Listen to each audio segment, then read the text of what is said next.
So in the beginning, we know God created, which brings us to our next letter in the acronym, which is O, our creation. And to tell that story, we're going to espouse another scientific theory, evolution. Not because one has to believe it, but because many people do, rightly or wrongly, and the church has permitted the possibility of it.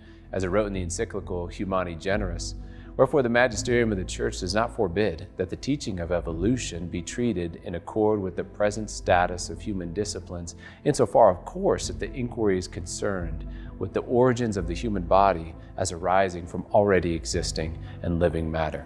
So let's say over billions of years, God brought forth vegetation, animals, and from animals, God formed a body for man, but it was not man until God breathed a rational soul, informing the matter of our first parents. God made them not because he needed them, God needs nothing, but out of love, since love is willing the good of the other, and they were willed into existence, that they might enjoy him and love him in return. But to be capable of love requires the ability to choose not to.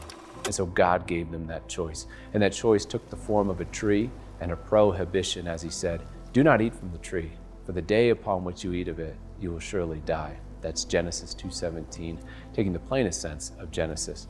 Now at the time, man did not know death, since death would come precisely as a result of eating from the tree. He could live forever.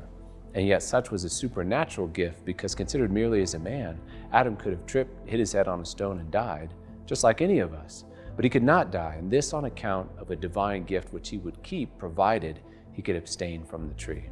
Which is kind of like if someone hands you a pin and says, you can keep the pin, provided you don't take the cap off. If you take the cap off, what happens to the pin? It is lost, as justice demands. And if God is all good, then he must be all just. Which brings us to our next letter in the acronym, which is S, for sin.